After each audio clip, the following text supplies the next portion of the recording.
Tirage au sort de la Coupe d'Afrique des Nations 2021. L'échéance se rapproche. L'événement marquant la constitution des différentes équipes se tiendra le 17 août prochain, c'est-à-dire dans une semaine très exactement. Le Cameroun sera-t-il prêt le jour 10? C'est toute la question qu'on se pose au regard, bien évidemment, des retards observés dans la livraison des différents chantiers. Autre fait d'actualité, et pas des moindres, c'est cette descente du ministre des Travaux publics à la falaise de Tchon. Emmanuel Nganou Djoumessi a fait le tour de cet axe réputé accidentogène ces derniers mois, entre autres mesures prises sur place ou encore entre autres recommandations, la mise en place des panneaux de signalisation indiquant les travaux et aussi autre chose, le nettoyage de ceux déjà existants pour pouvoir améliorer la visibilité des usagers à cet endroit précisément. Est-ce que ces actions ou encore est-ce que ces recommandations suffiront pour réduire drastiquement les accidents sur cet axe? C'est toute la question qu'on se pose. Ne fallait-il pas une synergie d'action entre le ministre des Travaux publics et de celui des Transports pour une meilleure efficacité? Là aussi, c'est toute autre question. Mesdames, Messieurs, bien le bonjour à tous. Bienvenue à cet autre rendez-vous de 10-12, le Zénith, qui prend son envol à l'instant. Heureux de vous savoir si nombreux ce matin à nous regarder. Charles-Amel Mathieu, bonjour et bienvenue. Bonjour Isabelle Carole, bonjour à tous les téléspectateurs. 220 demandes de mariage, de demandes de divorce dans le littoral pour des mariages d'il y a 3 ans. Des jeunes couples s'étant mariés, 3 années après, décident, après être passés devant monsieur le maire, devant le prêtre et le pasteur, décident de divorcer. Les juges s'interrogent sur la croissance des demandes de divorce. Ça ne va véritablement pas. Y a-t-il crise de mariage? 220 demandes de divorce pour des gens mariés d'à peine 3 ans. Laissez-nous choisir vos femmes et revenez à la tradition. À votre avis, Charles, mais la principale cause, qu'est-ce qui peut expliquer justement qu'il y a une telle croissance dans les demandes de divorce? J'ai flashé pour elle. Mon cœur est tombé. Désormais, qu'est-ce qu'il faut mettre en avant? Venez nous voir. On nous dit que ça. Mais dites-nous. Mari. Venez, laissez-nous choisir vos femmes. Ben, on a chanté, si ma femme doit plaire à mon père, ce n'est plus ma femme, c'est la femme de mon père. Donc si c'est vous qui choisissez la femme des autres, ce sera plus leur femme, ce sera votre femme, Charles Amel. La SONA quand même en train de dire qu'on va les sanctionner. Avec les mots grossiers dans les morceaux. Donc je n'ai pas, on a 220. Moins de 3 ans. Bonbon Bégan, bonjour à vous et bienvenue ce matin. Bonjour Madame Zopette, bonjour à vous chers téléspectateurs. Effectivement, allez à l'église, vous avez prêté serment. Mais moi je viens en Côte d'Ivoire. Laurent Gbagbo a dit, laissons l'enveloppe à Finguessan, restons avec le contenu. L'ex-président ivoirien s'est engagé à créer un nouveau parti politique pour une nouvelle plateforme, ce qui se posait encore la question de savoir, mais va-t-il réconcilier? Non, il va chercher un moyen, un appareil pour participer à la réconciliation. Maintenant, son ex-camarade Pascal Affi-N'Guessan voulait l'engager dans une dynamique de guerre entre la légalité qu'on allait chercher devant les tribunaux. Il a refusé cette voie. Il a pris le contenu et il laisse l'enveloppe FPI. À votre avis, c'est un meilleur choix, c'est un meilleur envol, c'est une meilleure voie, c'est une meilleure option? Nous sommes en lutte et on peut changer les formes de la lutte en fonction des événements, justement parce que dans le processus de la lutte, on ne règle pas le problème de manière arithmétique, on doit avoir l'intelligence des situations. Et là, Laurent Gbagbo, pour une fois encore, a signifié qu'il était le sphinx. C'est le meilleur choix, d'ailleurs. Dominique Pengour avec nous ce matin. Bonjour à vous, Dominique. Bonjour Isabelle Carole Zoupette, bonjour à tous les fidèles téléspectateurs. Affaire Covid-Gate, il se pourrait que Paul Atangadi, le ministre de l'administration territoriale camerounais, s'est fait cuisiner par les enquêteurs du tribunal criminel spécial par rapport à l'affaire Covid-Gate et naturellement et par rapport à sa part et qui lui a été donné pour la distribution du matériel et également des gels et tout ce qui allait qui allait pour la protection des citoyens camerounais. Il faut dire quand même qu'on est encore très loin de la fin de ce feuilleton affaire Covid-Gate au Cameroun. Dominique Audrey Oyengelek, bonjour et bienvenue. Bonjour Isabelle Carole, bonjour aux téléspectateurs, un bonjour particulier au maire de la mairie de Bonassama, si je me trompe, c'est après le pont. Dans la quatrième qui, je ne sais pas si on doit dire dextérité, dans sa grande majesté, je ne sais pas, appelez ça comme vous voulez, a envoyé des gens sur le terrain qui se permettent à 3, j'ai assisté à ça hier encore, de faire descendre des gens sur la moto, un de chaque côté qui tiennent le monsieur par les pieds et l'autre qui tient la moto. Franchement, si ce sont vos éléments et si c'est ça, c'est comme ça qu'on demande les papiers aux citoyens, vraiment bravo. Bravo, monsieur. Il y a aussi ceux de, je profite, de Douala 5e qui vont mettre les scellés à 5 heures. Franchement. Douala 5e, les agents vont mettre les scellés sur les boutiques à 5 heures du matin. Vraiment, monsieur le maire, est-ce que à Douala 5e, vos agents travaillent à 5 heures? C'est l'heure reconnue par l'État qu'on met des scellés à 5 heures du matin. Occasion plutôt de dire bonjour au maire de la ville et de pouvoir à son tour lui dire bonjour aux différents maires pour savoir réellement ce qui se passe concernant ces scellés ou encore le comportement de ces agents qu'on retrouve justement dans ces différentes municipalités. Alors pour l'histoire du jour, Dominique Audrey.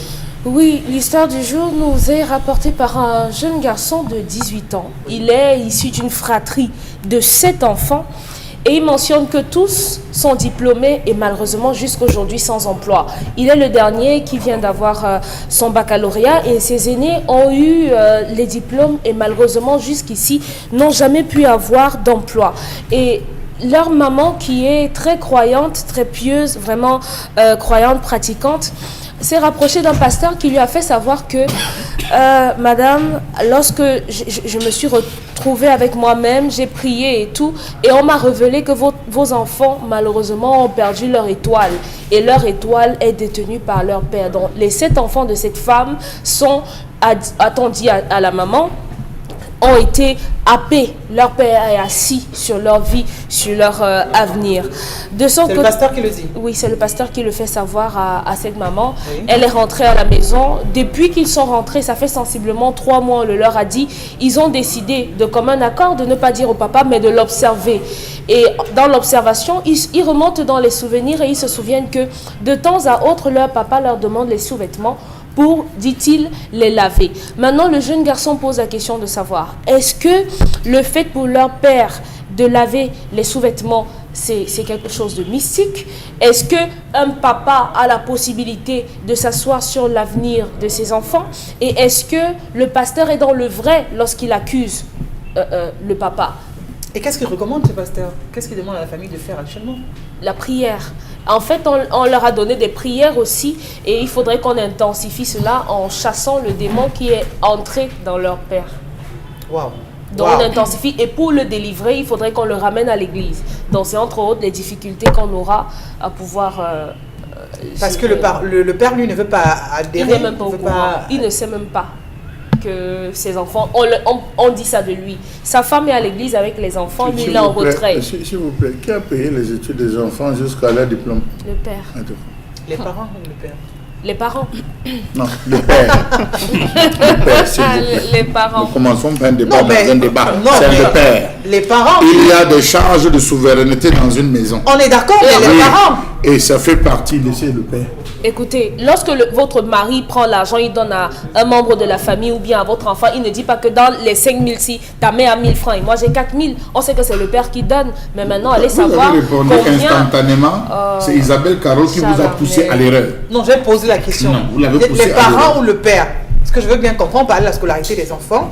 Mais avec vous quand même, Dominique Pengour, moi je veux bien comprendre, lorsqu'on fait de pareilles affirmations, votre père veut, pour reprendre les propos de l'histoire, s'asseoir sur votre avenir. Comment celui qui a pris sur lui, qui a pris l'engagement, vraiment, de vous mettre au monde, de vouloir que vous soyez là, aujourd'hui, veulent encore briser vos rêves ou encore vous éliminer?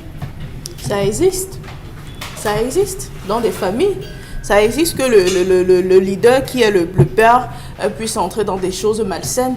Et à la limite, après, lorsqu'il fera dos au mur, il pourra livrer ou encore sa progéniture, ou encore un membre de sa famille. Ce n'est pas quelque chose de surprenant. Maintenant, ça vous surprend pourquoi? Parce que c'est un pasteur qui le déclare. Si c'était un charlatan ou un marabout ou encore des tradis praticiens qui l'avaient déclaré, ça aurait été... Le pasteur qui le dit, est-ce qu'il a vocation à le faire? Est-ce qu'il n'est pas en train de perturber toute une famille? Il y a des pasteurs qui, entre guillemets, ont reçu des formations pour avoir des visions.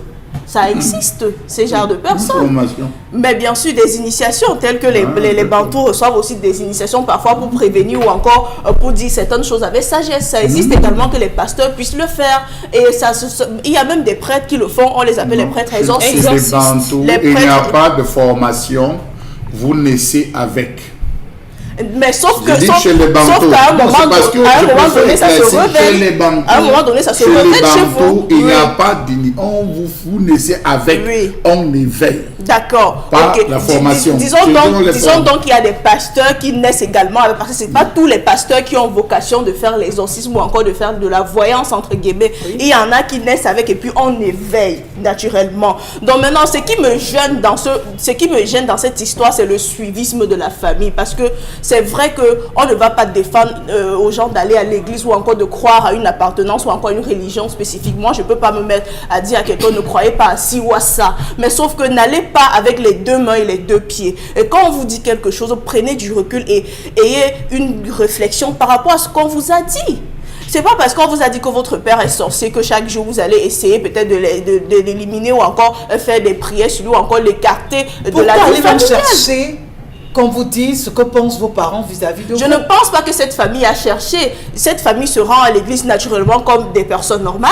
Et puis après, un pasteur vous interpelle, vous dit cette nuit, j'ai vu telle chose sur vous. Ou encore, j'ai fait un rêve, j'aimerais bien vous le dire. C'est à vous maintenant de voir comment vous allez l'appréhender. Donc, c'est ce que je dis, que où est la différence avec ceux qui vont aller chez des tradis praticiens qui vont leur dire si, ça, on a fait ci et vous allez respecter. C'est parce que c'est un homme d'église qui vous le dit? Non. Maintenant, le problème, c'est est-ce que, à la place de la mère ou encore à la place de la maman de cette famille, après ce genre de déclaration, puisque Audrey précise dans l'histoire qu'ils ont pris le temps d'observer leur père et ils ont vu justement des gestes ou encore des pratiques qui n'étaient pas tout à fait normales, c'était important maintenant après ceci, je ne sais pas, de parler peut-être avec un aîné de la famille, essayer d'échanger pour en savoir davantage. Peut-être vous êtes entré dans une famille où ce monsieur est peut-être le chef de leur congrégation ou encore de leur réunion familiale. Donc une assise familiale vraiment très bienvenue pour pouvoir essayer de comprendre. Parce qu'il y a parfois des hommes qui sont responsables de certaines choses ou encore de certaines sociétés secrètes et ne vont pas le dire à leur femme. Est-ce qu'il faut déjà tout gober à la base? Quand même vous dire, ok d'accord, votre père est contre vous, c'est la raison pour laquelle vous êtes cet enfant, tous les 7 vous êtes au chômage, c'est lui qui ne veut pas votre bien, c'est lui qui fait ci ou ça. Il ne faut pas gober, mais il ne faut pas non plus négliger. C'est important. C'est important que quelqu'un vous le dise, des choses comme ça. Donc, pour vous, il y a des parents qui sont capables de le faire? Oui, pour moi, il y a des parents il y a eu des histoires pareilles. Il y a eu des parents qui se sont assis sur l'avenir de leurs enfants. Il y a eu des parents qui ont carrément peut-être sacrifié même le ventre de leur femme pour pouvoir obtenir des richesses mondaines. Ça existe. Charles-Emmanuel Mathieu, est-ce que c'est possible ou est-ce que c'est peut-être le cas de cet homme de vouloir sacrifier sa famille pour avoir une fin de vie plutôt très heureuse, mener une vie de pacha, avoir ce qu'on a jamais ou encore ce qu'on a toujours voulu convoiter? Dans cette histoire, j'ai l'impression qu'il y a un peu de film, il y a un film, excusez-moi l'expression. Pourquoi je parle? Vous savez, je commence par le premier point. J'ai 3 points. Le premier point, on va à l'école pour s'instruire. On ne va pas à l'école pour travailler. Que les jeunes arrêtent de croire qu'on va à l'école pour travailler. On va à l'école pour s'instruire. J'ai le baccalauréat, je sais discerner, j'ai fait la philosophie, je sais compter, je sais écrire, je sais parler, je maîtrise l'histoire de mon pays, entre guillemets, je maîtrise la géographie de mon pays, peut-être des pays voisins, je maîtrise l'histoire politique des grandes guerres, des alliances, je vais m'instruire en termes de culture. C'est l'école, savoir. Après le savoir comme connaissance, on doit ajouter le savoir-faire. Le savoir-faire, c'est des formations. Je suis allé à l'ENAM, j'apprends à être administrateur, à piller les richesses du pays, c'est à l'ENAM. Je vais être enseignant, je vais à l'école, je vais me former pour pouvoir être enseignant, j'apprends la pédagogie, je vais me former. Oui. Donc, celui qui reste à la maison et qui me dit j'ai le baccalauréat, je ne travaille pas, c'est un paresseux. C'est un paresseux. Donc il faudrait qu'il comprenne que je vais à l'école pour m'instruire. Chacun d'entre nous a une instruction parce que vous avez un diplôme, la licence, le master, le doctorat. Mais lorsque vous sortez, vous devez vous former. Vous allez voir quelqu'un qui va aller se former. Il va aller, je ne sais pas moi, dans l'armée, dans la police. On va obtenir une formation pour intégrer une corporation, ce qui vous permettra d'avoir une certaine préparation, prédisposition à effectuer un travail. Donc c'est important. Lorsque vous entrez dans une entreprise sans aucune qualification, il y a ce qu'on appelle dans un stage. Vous commencez par ce stage, on va vous faire tous les différents départements. Donc déjà partant de là, beaucoup de jeunes ont ce problème. Premier point. Deuxième point, c'est un faux pasteur. C'est un faux pasteur. Charles Amel. Et il y a dans ce pays trop de faux pasteurs qui fonctionnent avec le régime de Yaoundé. Comment identifier le Permettez-moi de vous dire, c'est un faux pasteur. Vous savez, on dit à l'église que Dieu est un Dieu d'amour. Dieu n'est pas un Dieu de division. Dieu est un Dieu de paix. Dieu est un Dieu de tranquillité. Dieu est un Dieu. Dieu, c'est le Dieu aux 4000 noms. Le Dieu au nom infini. Mais d'où vient-il que Dieu va devenir un Dieu de division qui vous dira, parce que la chair est faible, qui s'appelle Carole, je vous vois, shabadabadabadaba, votre mari va vous tuer. C'est un pasteur ça? Dans la Bible, c'est un pasteur ça? Non. Dès qu'il a voulu révéler à la famille. Il vous dira, le pasteur, priez pour votre mari. Priez pour votre famille. C'est ce qu'il a dit. Demande à ton mari de venir me voir. Je souhaite rencontrer ton mari. Je souhaite discuter avec ton mari. Mais dis, avec tout ce que cela cause comme psychose, que ton mari est bandit sorcier, c'est lui le premier sorcier. Rappelez-vous l'histoire de Bafoussam, cette jeune fille qui avait tué sa mère à la hache. Elle est venue, on l'a interpellée, elle a dit, je suis délivrée. C'est ma mère qui me faisait ça, je suis délivrée. Amenez-moi là où vous voulez, ce n'est pas plus grand que la prison dans laquelle ma mère m'avait mise. Qui lui a dit? Le pasteur. Rappelons-nous le cas de Tcham, où ce jeune garçon avait empoisonné son père. Parce que, dit-on, son père l'avait mis dans la boîte dans une loge. Il a empoisonné son père, qui avait dit l'église où le prophète avait prophétisé en pleine salle. Rappelons-nous de l'histoire de Ndogbon d'hier, où le garçon dit, c'est mon père qui me bloque, c'est mon père qui m'empêche de réussir ma vie, c'est mon père qui est entré dans une loge, il faut gérer. Rappelons-nous le dernier cas de Yaoundé, où ce garçon avait tué son père et enterré. Je peux vous en citer. Mais étrangement, la justice n'a jamais convoqué ces pasteurs qui ont détruit des foyers et des mariages des gens. Ton mari voit une autre femme, je le sens, l'église, on est en train de me montrer là. Ça c'est quoi ces histoires? Il faut interpeller ces pasteurs. Mais jamais ces pasteurs ne sont interpellés. Le dernier cas, je vais vous dire, et je vais vous surprendre. Sur 100 personnes, 80% de femmes sont dans les loges. Je vous le dis d'expérience. Les femmes sont plus dans les loges que les hommes.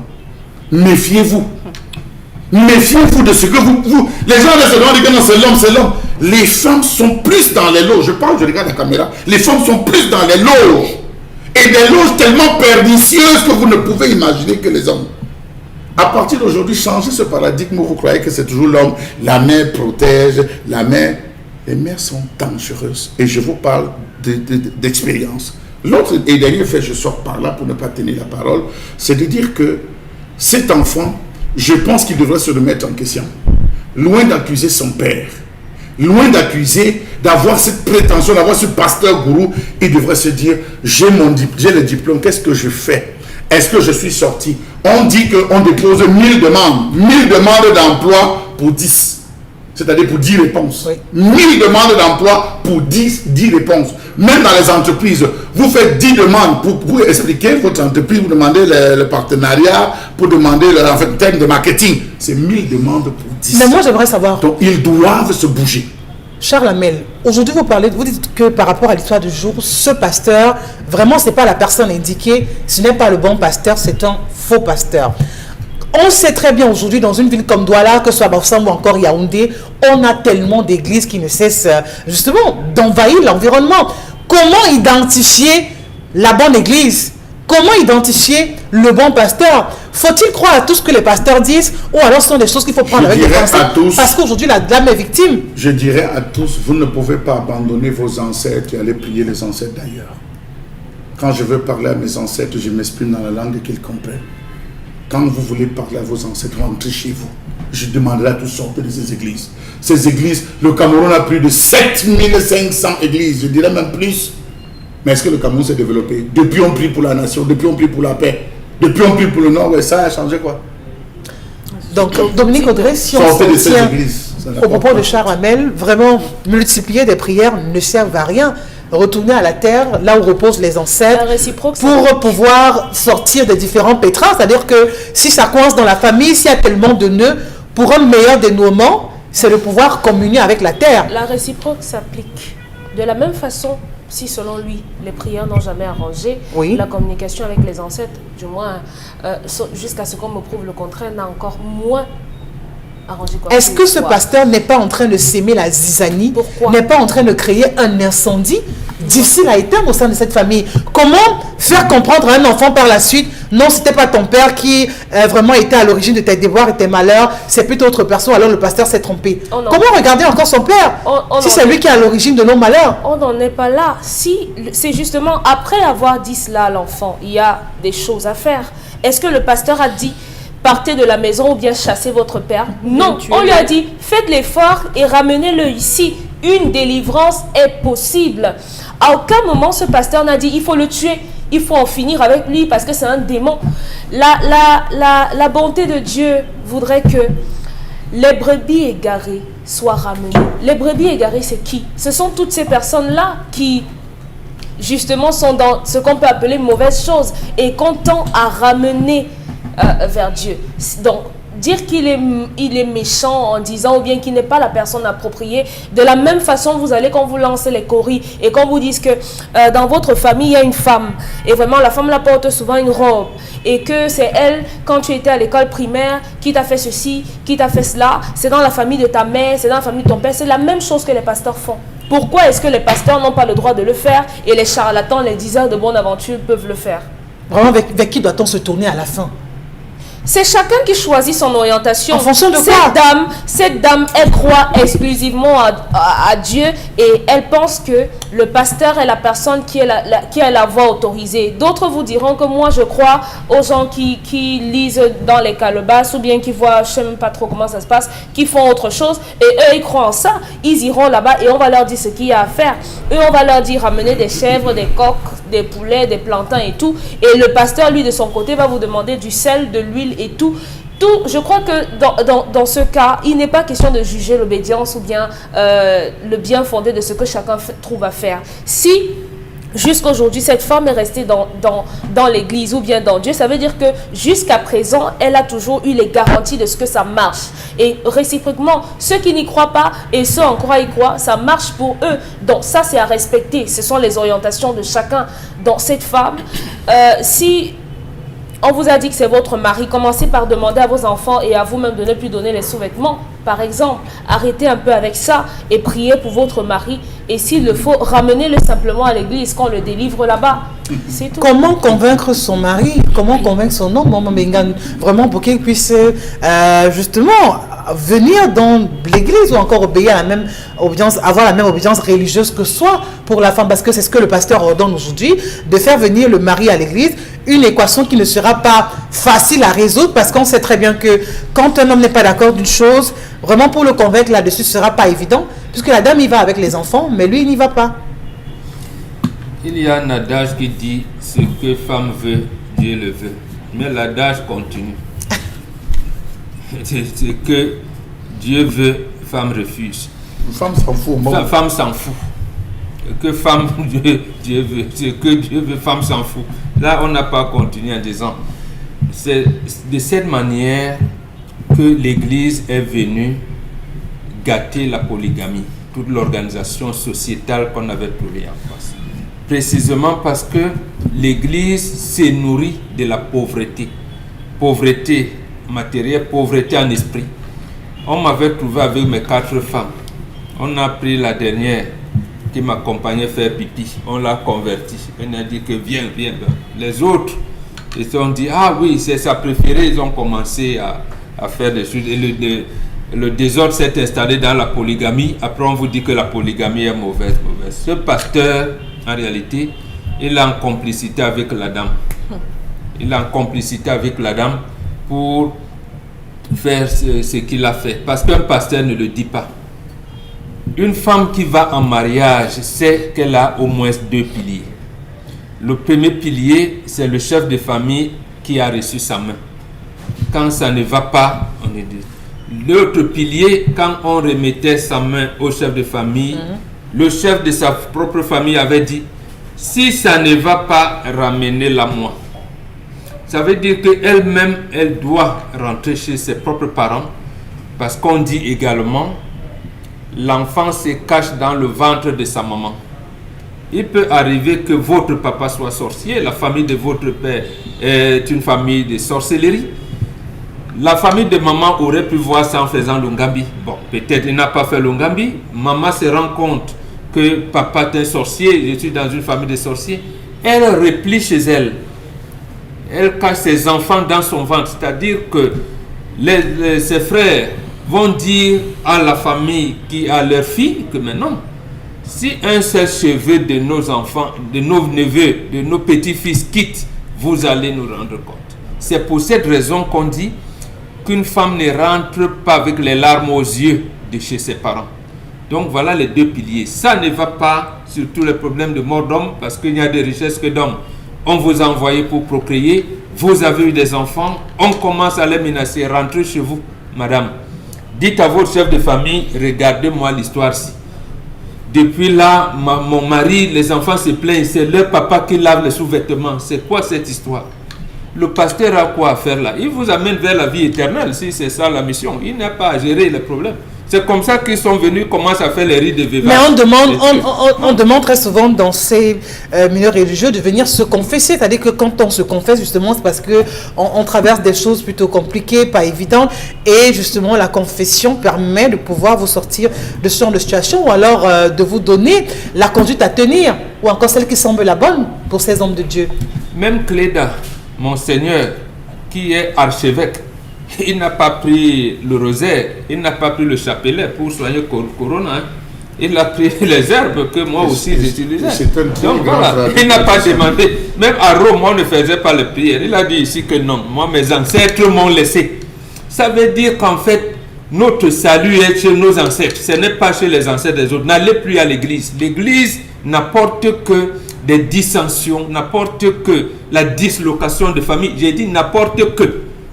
Il n'y a pas de bien là-bas. Parce que quelqu'un va vous dire, faites ce que je vous dis, ne faites pas ce que je fais. Est-ce que quand vous le dites, vous n'êtes pas en train de remettre en question justement tout le travail mené par des prêtres, par des pasteurs et tout? Ils ont mené quel travail? Justement, ils ont mené le travail d'anéantissement de la culture africaine. Mais on parle de ce qu'ils occupent un rôle prépondérant dans le maintien de la paix aussi. Une femme vient me voir, je lui dis, viens ton mari. Je ne reçois pas les femmes, je reçois les chefs de famille. Mon mari ne peut pas...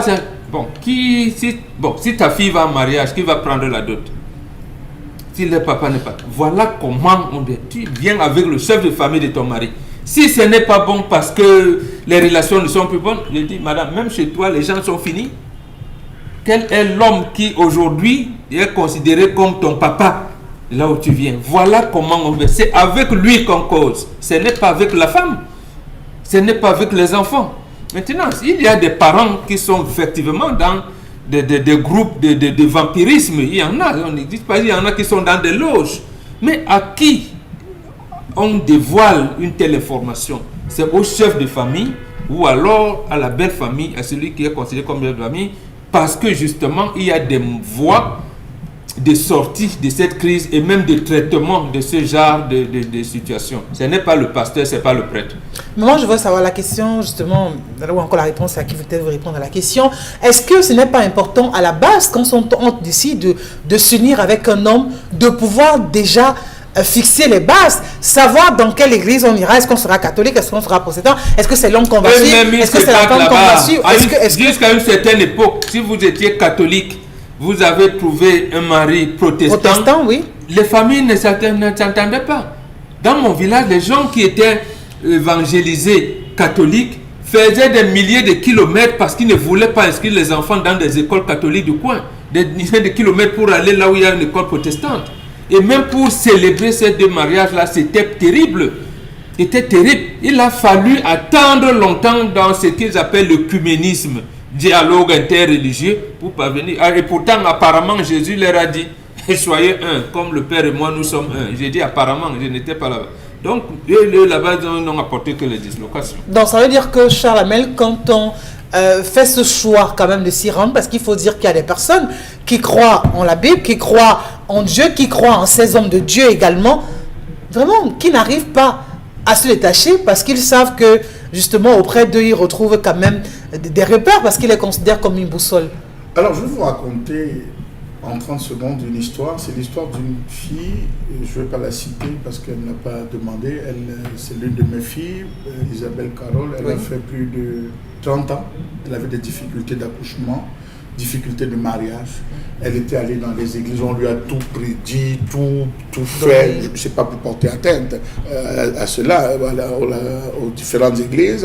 Elle a prié et puis un beau jour, elle se dit, pourquoi ne pas aller voir? Je porte un nom, je sors de quelque part où on m'a donné ce nom, les gens se sont assis, ils m'ont pensé, ils m'ont fabriqué. Elle s'est rapprochée de sa grand-mère qui lui a dit, nous avons une rivière dans notre village qu'on appelle Barbang. C'est une petite rivière. Barbang, c'est le paquet. Il faut aller là-bas, tu jettes. Ce n'est que la seule chose que tu dois faire, jeter le paquet. C'est tout. C'est un petit paquet que tu vas aller jeter. C'est un rituel que nous avons l'habitude de faire pour les jeunes filles. Comme quand vous allez en pays bêtis, il y a des rituels qui doivent être faits aux jeunes lorsqu'ils sortent de l'enfance pour l'adolescence. Lorsqu'on initie l'enfant en lui donnant la vipère, on lui apprend. Cette jeune fille est partie le faire, ces choses ont changé. Juste un petit paquet, ça n'a même pas dépassé 500 francs CFA. Je dis 500 francs CFA, ça n'a pas dépassé 500 francs CFA. Comme quoi, ce qu'il faut retenir? Oui, ce qu'il faut retenir, c'est que vous ne sortez pas de nulle part. Rien de secret ex nihilo, vous sortez de quelque part. Vous avez un nom, vous avez une origine. Vous ne pouvez pas vous lever un matin et dire que je coupe ma lignée. Je coupe ci, je coupe ça. Chaque fois, vous avez des familles où des gens dans le passé ont eu à faire des pactes. Par exemple, que Isabelle Carole, ta famille, tes enfants, les premiers nés de ta descendance devront prendre les filles chez moi. On tombe d'accord là-dessus, les premiers nés. Vous, en cours de chemin, vous décidez de rompre le pacte sans vous asseoir. Ça joue, c'est la parole. L'Afrique, c'est la parole. On a dit que le Père a, il y a des mécanismes, mais on n'accuse pas de manière directe parce que vous avez vu ces cas que je vous ai énumérés, ça finit toujours. Le pasteur ne va jamais dire que va tuer. Mais l'enfant qui sort va dire voilà 20, voilà 30 années de ma vie que j'ai perdu à cause de ce. Ça va déclencher et beaucoup de familles se divisent, se sont divisées, se sont entretuées à cause de cette affaire. Donc ça veut dire qu'on est en train de susciter à la révolte, Dominique Audrey. Ce qu'il est en train de dire, justement, on écoute ce que le pasteur dit, ou alors si les enfants veulent mettre cela à cœur, le fait de savoir que voilà votre ennemi, vous serez tenté d'en découdre avec lui automatiquement. Non, ça dépend de l'individu. Ceux-ci à aucun moment n'ont voulu en découdre avec la personne indexée. Celui qui a égorgé son père. Plusieurs personnes ont ce genre d'informations. D'autres préfèrent parfois partir de là et engager des procédures, des procédés pour se détacher de l'individu qui est à l'origine de leur problème. Généralement, ici, on dit qu'il ne faut pas citer les exceptions et faire abstraction de la règle. Donc on compte sur le bout des doigts les personnes qui prennent pour argent comptant ce qu'on leur dit à l'église et vont agir directement. Lorsqu'on vous dit simplement c'est votre père qui a gâté votre vie, il faut détruire la personne et tout, il y a que les gens aussi ont un problème avec l'interprétation des mots. Lorsqu'on dit détruire, ce n'est forcément pas physique. Il faudrait que peut-être les pasteurs qui font cet exercice-là doivent prendre la peine d'utiliser un langage qui va être compris par tout le monde, parce que les mots ont un sens et c'est à chacun de mettre du contenu dans ce mot-là. Donc, il faut faire un travail là-dessus, mais inciter à la révolte, non. Parce que au moins une fois dans notre vie, même un passant en route vous a déjà dit, faites attention avec qui vous marchez, faites attention avec ceci, et à aucun moment vous n'êtes allé tuer la personne. Dans tous les cas, ça veut dire qu'il faut faire attention peut-être à ce qui est dit, ou encore à tout le monde. C'est votre point de vue, on le respecte d'ailleurs sur ce plateau, comme les points de vue des uns et des autres, comme vos points de vue également qui sont attendus sera via le numéro qui s'affiche au bas de l'écran, le numéro qui vous permettra donc d'envoyer vos différentes réactions à SMS. Tout de suite, la colère de Charles Hamel.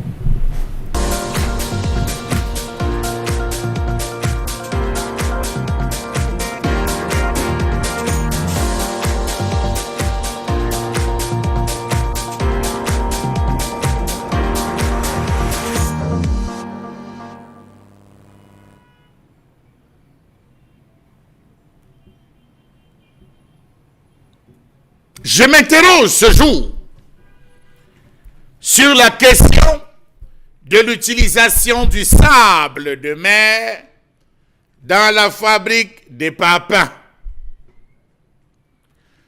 Depuis 10 ans, on a assisté dans le secteur des BTP à la création des briqueteries.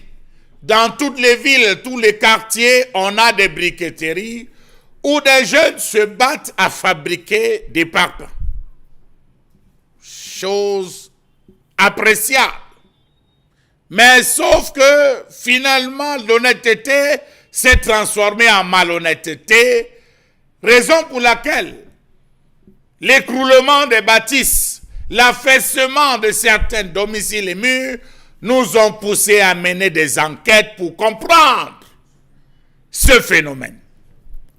Le sable fait partie des matériaux indispensables dans les projets de construction.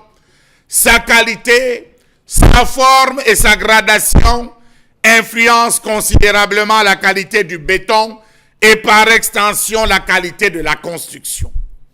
Depuis quelques années au Cameroun, l'on assiste maladroitement à l'effondrement des bâtisses. Pendant qu'on accuse les ingénieurs, ceux-ci pointent un doigt accusateur sur les matériaux de construction ou encore sur la qualité de fabrication des matériaux. Comment comprendre la mauvaise foi des fabricants de parpaings dans ce pays? Comment comprendre la mauvaise foi des constructeurs dans ce pays? Oui, les fabricants de parpaings ne sont pas seuls. Les constructeurs, eux aussi, sont complices. À quoi peut ressembler aujourd'hui n'importe quelle construction de maison ou d'immeuble s'avère coûteuse? Conséquence, les constructeurs font attention aux dépenses, notamment sur le choix des matériaux. Parfois, leur choix se réalise au détriment de la qualité. Il arrive que le sable mis en œuvre par les centrales à béton soit quasiment impropre à la fabrication du béton. Triste réalité, mais vrai. D'ailleurs, proverbe ne dit-il pas qu'on est mieux servi que par soi-même? Comment comprendre que les sables des eaux des rivières soient devenus les matières premières privilégiées pour les tenants des fabriques de parpaings? Non pour leur qualité, mais surtout parce qu'ils sont disponibles et peu coûteux. Depuis quelque temps, la fabrication des parpaings est devenue une activité prisée. D'ailleurs, des sites de fabrique sont visibles dans tous les quartiers. Comment comprendre cette absence de contrôle de la part des brigades de répression? D'ailleurs, qui devrait contrôler ces briqueteries? Savez-vous qu'aujourd'hui, il existe un marché noir du sable de mer? On récupère ce sable de mer qu'on mélange avec les bons sables. Permettez-moi l'expression. On tourne, on fait des gâchets, on fait des parpaings avec ce sable de mer. Parce qu'on ne veut pas dépenser, on prend un demi-camion, On prend le reste du sable de mer, on associe pour fabriquer les parpaings, on associe pour faire tourner le béton. Conséquence, on a des maisons qui s'écroulent, on a des domiciles qui se fissurent, on a le fer avec lequel on a coulé les différents poteaux qui se retrouvent rongés et bonjour la catastrophe dans les quartiers parce que le constructeur n'allait pas voir le frais du village qu'on a pris pour construire la maison. Même certaines entreprises de BTP, les entreprises qui ont les gros noms, se cachent derrière pour utiliser les mauvais sables. On coule des dalles avec du mauvais sable. Et il y a quelque temps, le préfet de l'océan s'est levé avec tous ses collaborateurs pour interdire la commercialisation du sable. Il a menacé toutes les fabriques à Kribi, toutes les briqueteries qui utiliseraient le sable de mer. Allez donc voir ce qui se passe à Douala. Allez donc voir comment ce marché florissant à Douala. Allez voir où est-ce qu'on baigne. Allez voir comment est-ce qu'on cache. Comment est-ce que ça sort? À la fin, c'est nous les pauvres qui subissons. À quoi peut ressembler une maison construite avec du sable de mer? On comprend pourquoi certains bâtissent lézardes. Mieux encore, s'écroulent sans aucune forme de procès. Pourtant, l'exploitation de ce matériau, bien que critiquée par les ingénieurs de génie civil, est strictement encadrée par la loi et les normes au Cameroun. Savez-vous que les sables extraits font l'objet de traitements plus ou moins élaborés selon leur destination et selon leur teneur initiale en coquillage? Traitement de l'eau et du sel par lavage ou égouttage, triage puis éventuellement broyage. Le traitement du sel a pour objectif d'obtenir un taux de chlorure acceptable. En effet, une présence trop importante risque d'entraîner la corrosion des aciers du béton armé. Disons-le clairement, l'utilisation du béton fait avec du sable de mer peut sérieusement affecter la qualité de la construction car le sel et le chlorure peuvent corroder l'acier des armatures, ce qui pourrait à terme entraîner l'effondrement du bâtiment. Monsieur le préfet du département du Vouri, monsieur le gouverneur du Vouri, du littoral, messieurs les sous-préfets, il est temps que vous regardez les briqueteries. La mort sort des briqueteries, la mort sort de là. Beaucoup trichent. Vous avez des personnes qui confient l'argent. Pour construire ma maison, c'est combien? 21 millions. Ils déposent l'argent, ils passent rarement, ils ne contrôlent pas, ils ne supervisent pas, ils ne se rassurent pas. Ils attendent ce qu'on appelle clé en main. Voilà un pays dans lequel même les communes d'arrondissement ne se rassurent pas sur la qualité des matériaux. Chacun vit et fait ce qu'il veut. Tant pis si on ne respecte pas la norme. Dans tous les cas, bon vent aux différentes briqueteries, bon vent aux différents tricheurs. Des briqueteries, on en a tellement. Vraiment, chacun dans son environnement immédiat peut compter tellement de briqueteries. Et maintenant, allons donc savoir ce qui se trouve ou encore la qualité justement du matériel que ces personnes se chargent au quotidien de commercialiser. Mais j'ai envie de savoir quand même, quand on parle de l'absence de brigade de contrôle avec vous, Bonbon Menga, on a très souvent vu ces édifices vraiment s'effondrer. Qu'on soit à Douala ou encore peu importe là où on se trouve dans le pays, c'est tellement récurrent ce genre de fait. Et après, le bilan est tellement énorme. Et des chantiers vraiment qui demandent beaucoup. Un immeuble qui de 4, de 5 niveaux. Comment mettre autant d'argent et ne pas mettre peut-être les ingénieurs appropriés ou encore utiliser le matériel adéquat pour éviter de tels incidents? D'abord, on a abruti le peuple camerounais en nous envoyant dans les bars, dans les églises et dans les divertissements comme le football.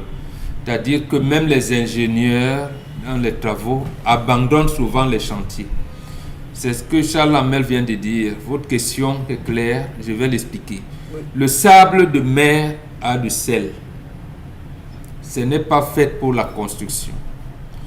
C'est le sable de la Sanagabon, c'est ce qu'il appelait le bon sable. Donc il y a un sable approprié pour la confection de parpaings, pour la fabrication de parpaings. quand vous y mettez donc du sel, donc le sable de mer, même si vous mettez les barres de fer de 8, ce sera rouillé. Donc le sel va les ronger. Les parpaings que vous aurez fabriqués auront des fissures, donc en fait, vous n'aurez pas de bons parpaings. Vous mélangez ça. Voilà le problème, c'est que Charles Hamel dénonce dans la fabrication. Donc c'est pour ça que vous donnez votre argent à quelqu'un, vous ne suivez pas, vous ne regardez pas. Et comment les Chinois nous ont eu? Les Chinois nous ont eu parce que ils ont regardé les normes européennes. En Europe, quand on vous dit, quand on vous donne confier l'argent à un chantier à quelqu'un, on teste le parpaing, on le met le parpaing à une hauteur, on laisse tomber. On fait comme ça 3-4 parpaings. Si un seul parpaing s'écrase, même si vous avez 10 000 parpaings, c'est zéro. C'est à refaire à vos frais. Les Chinois sont venus, ils ont essayé de vivre, les gars, les Camerounais ont dit donc. Ils ont dit d'accord, on met dans les briques, on va bénir.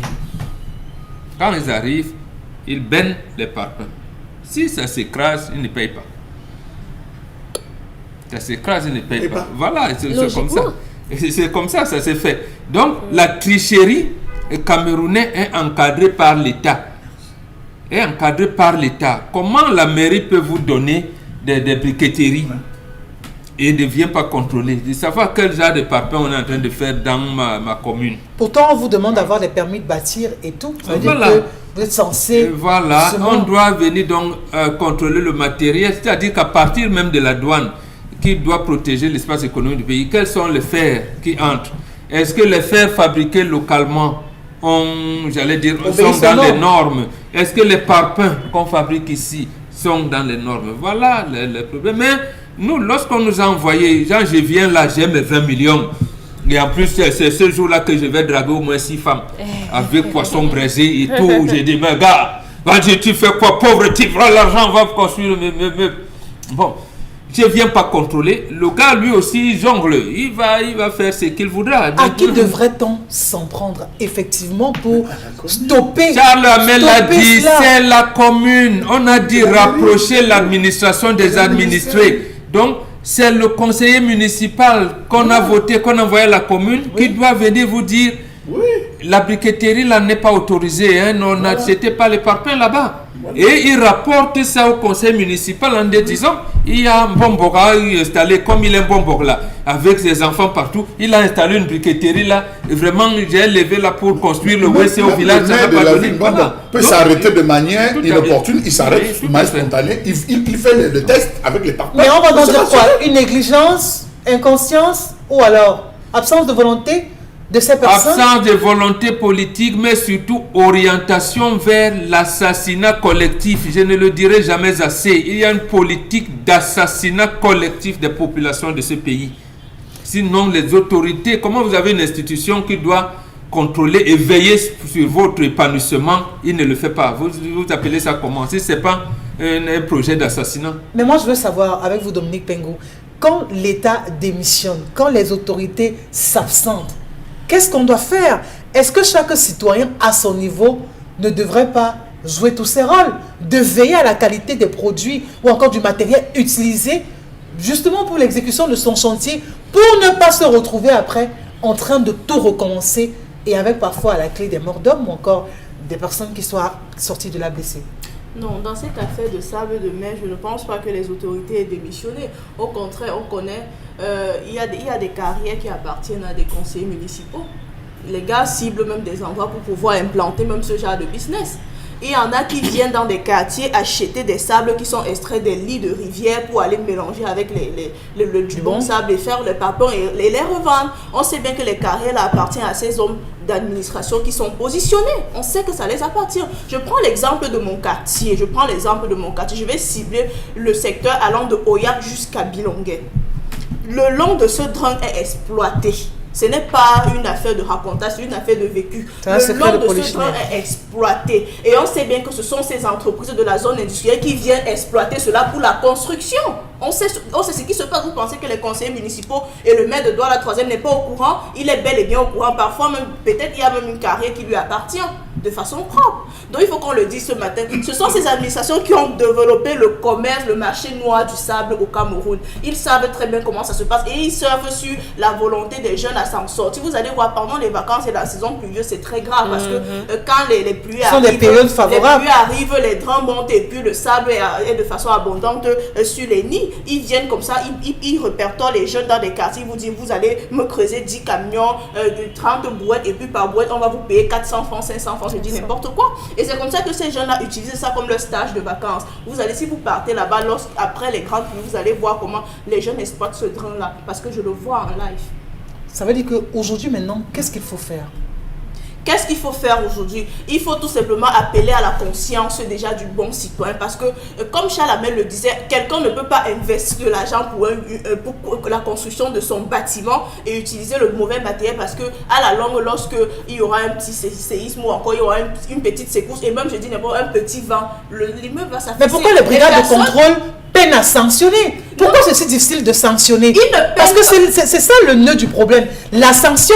Si vous construisez justement une bâtisse qui ne répond pas aux normes, vous êtes tout de suite frappé. Je ne pense pas que votre voisin se permettra de faire la même chose. C'est comme un agent, c'est comme un cadre je dis n'importe quoi, des néos qui dans son quartier fait la distribution illégale du courant électrique. Vous pensez qu'il va sanctionner cela parce qu'il a pratique justement cette illégalité-là. Donc c'est exactement, c'est du même au pareil. Et ces personnes qui sont censées contrôler, qui sont censées suivre, qui sont censées accompagner, parce que il faut le dire ce matin, l'utilisation du sable de mer n'est pas tout à fait négatif pour la construction, mais il faudrait un certain nombre de procédures ou encore il faudrait certains éléments, parfois même lors du tamisage ou encore de l'extraction du sel.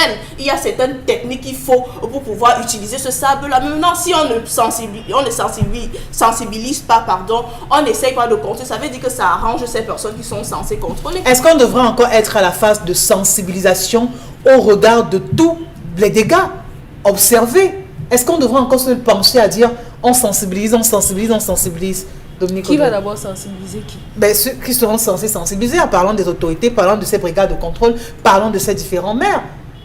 Si on vous exige un permis pour construire, pourquoi ne pas veiller à la construction? Combien de personnes ont les permis de construire, de bâtir? Ben, c'est ce qui est autorisé, c'est ce qui est recommandé. Oui, dans les textes, non. Oui. Vous savez que si on prend simplement les textes du Cameroun, on est une république exemplaire. Oui. Il n'y a rien à redire chez nous. Si on s'en tient aux textes, sauf que les textes, personne n'en a cure. Écoutez, on m'a parlé d'une construction de fondation sans gravier, d'une maison, d'un appartement sans gravier. On m'a fait parvenir les photos de cette maison avec simplement des parpaings et du ciment. On a même tourné le béton pour bourrer les parpaings sans gravier. C'est fait. Dans une localité où il y a... Et des gens vivent. Oui. Il y a un toit, il y a des murs, il y a des portes. C'est fini. Maintenant, quand ça va tomber, Equinox va aller filmer. Les communes, malheureusement, au Cameroun, on ne peut véritablement, malheureusement, on est désolé de vous dire ça comme ça, on ne peut rien attendre d'eux. Est-ce que vous savez qu'en France ou aux États-Unis, lorsque vous décidez de construire une maison, il y a des équipes de la commune qui viennent sur le terrain vérifier la qualité du matériel que vous utilisez pour la construction de votre maison.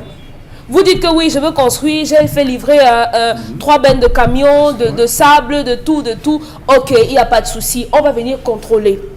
On contrôle les parpaings, on contrôle le ciment, on contrôle le fer, on contrôle tout. Tout. Et lorsque vous avez terminé, on vient contrôler si la maison est habitable.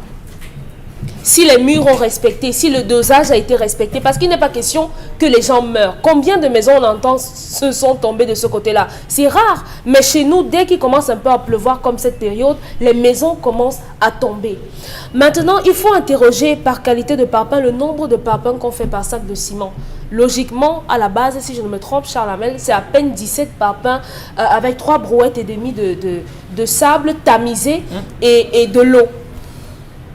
Chez nous, vous allez voir des gens qui vont vous faire 35 parpaings avec un sac de ciment. Alors on a envie de tout faire pour construire à petit prix. Oui, vous ramassez le parpaing comme ça, là, ça s'effrite. Ça se casse. Vous touchez comme ça se casse. Oui. Et on va vous dire que non, c'est parce que vous avez mal arrêté et tout. Et parlant des personnes qui abandonnent les chantiers, on m'a parlé également d'un autre chantier où à peine un truc est tombé sur le sol, on se rend compte que le chef chantier a remblé la maison avec du sable. du sable. Et imaginez que je suis vraiment, c'est choquant, c'est troublant. Et ça, la mère l'a expliqué tout à l'heure en neuf qu'on ne peut pas poser les carreaux sur ce genre de sol. Jamais. Bien sûr, on ne peut pas. Ça va s'affaisser. Automatiquement, d'un jour ou l'autre. Donc, comme quoi, il faut toujours aussi jouer les vigiles. Il faut être sur le terrain. Toujours être sur le terrain quand ces personnes se lancent dans ce genre d'activité. Dans tous les cas, on reviendra en deuxième partie pour s'étendre davantage sur le sujet. Vos réactions, justement, en deuxième partie également, on se chargera de les lire. Tout de suite, une petite pause s'impose dans ce programme.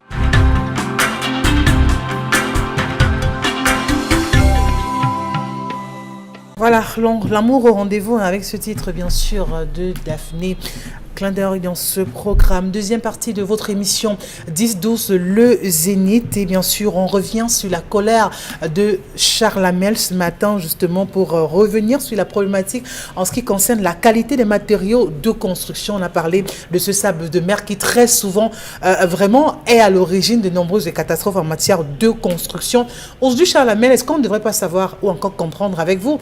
Est-ce que ce n'est pas le coût de vie devenu tellement compliqué, vraiment pour s'approprier encore avoir un terrain, c'est d'abord une équation tellement difficile. Pour pouvoir avoir une maison, c'est tellement compliqué qu'on est tellement penché sur des choses qui vont nous coûter le moins possible. Conséquence des courses, on préfère pencher pour quelque chose, même si on sait que la qualité n'est pas au rendez-vous. Le moins cher est cher. Le moins cher est très cher. Pour un médicament acheté à 50 francs dans la rue, vous passez 10 ans de votre vie couché sur un lit. Pour avoir fait confiance à un mauvais frère, un mauvais beau-frère, un mauvais voisin, vous vous retrouvez handicapé toute votre vie. Je pense que tout part de là. Isabelle Carole. Dans une commune d'arrondissement, je vais prendre le cas de quelqu'un qu'on a vu faire à Yaoundé, André Fouda. On a vu André Fouda. André Fouda descendait entre le mercredi et le vendredi. André Fouda faisait le tour de Yaoundé, de toute sa zone. Oui. Quartier par quartier, on répertoriait. Il arrivait, il vérifiait les constructions. C'est-à-dire même la position de vos toilettes. Vous savez, à une époque, on ne se gênait pas pour mettre les toilettes à gauche, parfois les toilettes devant. Donc, dès que vous entrez dans la maison, mettez les toilettes. On dit, tu veux faire pisson, on dit que c'est là, c'est devant la porte là. Je vous assure. Beaucoup de gens, les habitants de Yaoundé ne savent pas. André Fouda descendait et on cassait. Il ne perdait pas le temps. Vous voyez le style que Timiévouna a pris à Yaoundé, c'est le même style d'André Fouda. Il n'avait pas le temps à perdre. Il passait de la parole à l'acte. Que font nos maires des communes d'arrondissement? C'est des dormeurs. Ils sont occupés par de gros business. Ils mettent les scellés à 5 heures. Où ils vont, c'est à 5 heures qu'on vient vous mettre les scellés. Vous venez à 6 heures ouvrir, vous vous demandez est-ce que l'administration ouvre à 5 heures? Vous posez tout un tas de questions. Les maires devraient faire le tour de leur commune. Aujourd'hui, nous descendons dans le bloc M. Demain, nous descendons dans le bloc L. Des rencontres avec les habitants. Est-ce que vous annoncez, hein, vous allez arriver, on dit, mais la maison aussi, ça se passe comment? Comment ça a été construit? Pourquoi est-ce qu'il y a ceci? Pourquoi le mur ici? Pourquoi le passage? Pourquoi il y a telle fermeture? C'est le rôle du maire. Ah oui, lorsqu'il sent que c'est un gros morceau, il se refait à sa tutelle très rapidement en disant à telle situation, on nécessite un arbitrage. Vous passez ici en Ngodi, vous allez voir plein de briqueteries en Ngodi. Rapprochez-vous de ces gars pour discuter. Ils vont vous raconter comment est-ce qu'entre eux, il y a tout un mécanisme, non pas sur eux, vous pouvez aller à village, partout, et il y a des mécanismes que les gens utilisent pour tricher, et c'est la base, c'est le sable. Dominique Pengo a parlé tout à l'heure des carrières. Oui, il y a des carrières cachées. Il y a des carrières de stockage cachées. On ne peut pas vous dire de carrières. Seuls ces gars connaissent. On vient les livrer. Parfois même c'est dans la carrière qu'on mélange des gens. On dit que bon, prépare-nous un bon cocktail Molotov. On arrive. Donc on parle de marché noir, pourtant c'est des marchés bien connus. Non, c'est dans les carrières. Il a dit prépare-moi le cocktail Molotov, j'arrive. Vous savez, le cocktail Molotov, c'est ce qu'on utilise là, que les manifestants allument là dans les bouteilles pour lancer, ça donne le feu. Ça, ils appellent ça le cocktail Molotov. On vous prépare le cocktail, vous venez prendre. On dit que, oh, grand, on a acheté, mais le sable est devenu cher, grand. Vraiment, il faut que tu ajoutes encore quelque chose, parce que là où je suis là, je discute, le sable même est là. Alors que c'est votre propre mort que vous êtes en train d'acheter qu'on vient bénir.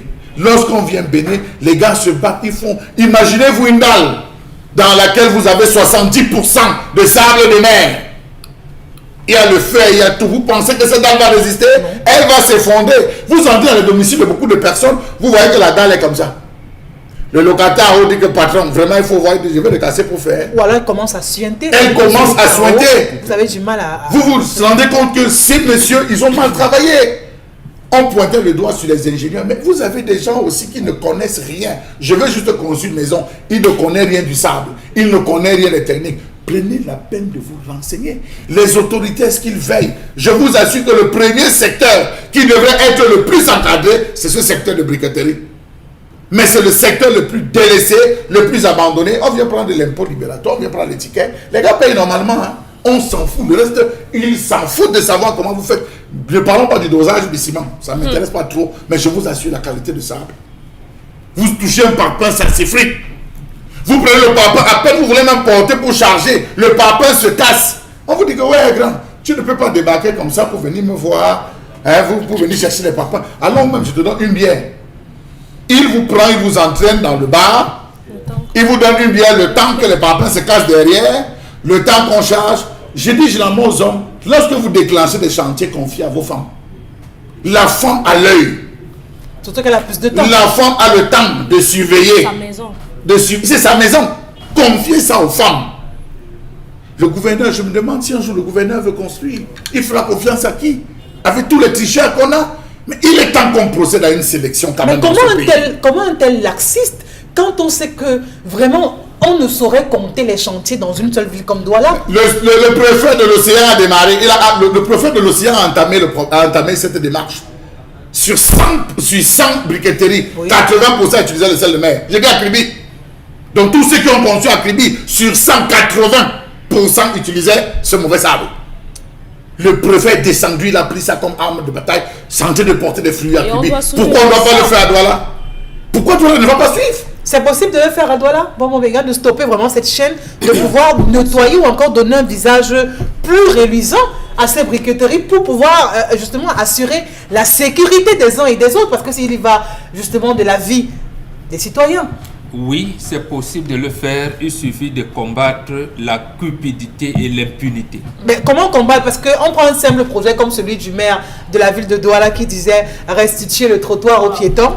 On sait où on en est. Bon, est-ce que dans un tel domaine, il pourra exceller aussi quand même? À ça, hier, j'ai été approché par quelqu'un de sa communauté, de sa mairie, qui explique, parce que je lui ai posé la question, vous êtes ici au rond-point et tout, la personne fait savoir que non, ça va, vous voyez, il n'y a plus d'embouteillage ici, et la douche alors, non, à la douche, c'est qu'on s'est rendu compte que parmi nos agents, il y avait des agents qui prenaient l'argent aux commerçants et laissaient les commerçants, donc ils sont en train de repenser comment est-ce qu'on va faire avec et là, il s'éloigne.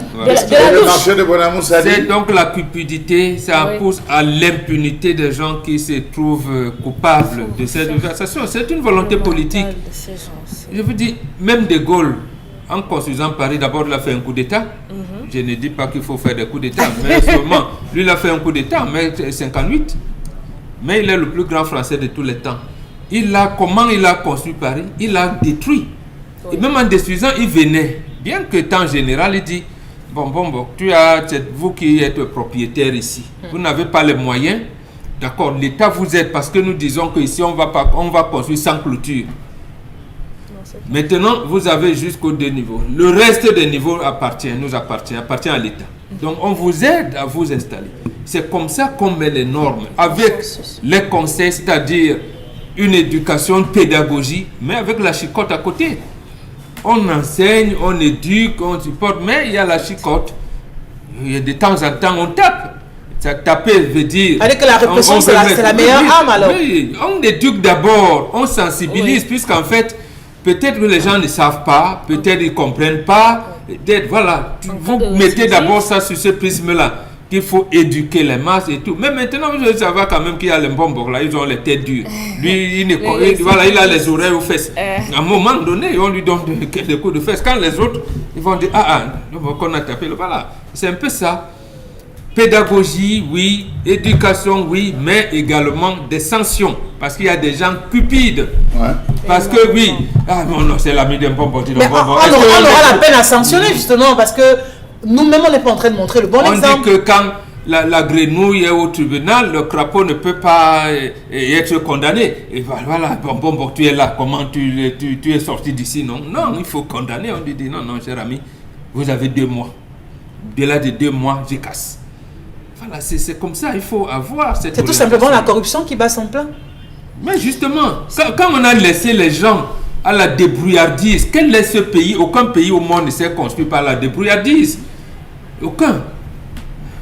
D'accord. On va justement refermer cette colère et prendre quelques réactions justement des téléspectateurs qui n'ont pas manqué de réagir via le numéro qui s'affiche au bas de l'écran. Avec vous, Dominique Pengo, qu'est-ce qu'ils nous disent, ces téléspectateurs, ce matin? Alors ce matin, concernant l'histoire du jour, bonjour le plateau du Zénith, voilà pourquoi il faudra un pasteur pour expliquer certaines choses. Un esprit peut incarner inconsciemment une personne comme l'ordre des apôtres, on l'a vu souvent, des sous-vêtements et inconsciemment bloquer ses enfants. Donc ce monsieur peut utiliser des sous-vêtements inconsciemment et bloquer ses enfants. Alors il faut que la femme dise à son mari qu'un esprit est sur lui et il faut chasser l'esprit. Et ça c'est ce qui est dit de la part de Wilfried qui nous écrit depuis Ebolova concernant l'histoire du jour. Alors je rejoins mon tonton Charles Amel car comme il dit, eh bien le moins cher est toujours cher concernant la colère. Il faut sensibiliser les populations sur ce genre de fléau qui mine la société et c'est très bien, il faut continuer de la sorte car il faut également l'abolition des briqueteries clandestines qui utilisent ce sable de mer pour nuire aux gens. Ça c'est Tata Kira qui nous écrit depuis Bonanjo. Alors un autre message, bonjour l'équipe, il faut qu'on rééduque les jeunes femmes d'aujourd'hui, elles ne connaissent pas l'école de la vie. C'est un Meke qui nous écrit depuis Barrière Yaoundé concernant l'histoire du jour. Vraiment, la mauvaise foi des Camerounais est exagérée. Tout ce qui les préoccupe, c'est l'argent. Comment utiliser du mauvais ça ou encore en vendre à des personnes qui sont dans le besoin. Après, on va crier à l'État.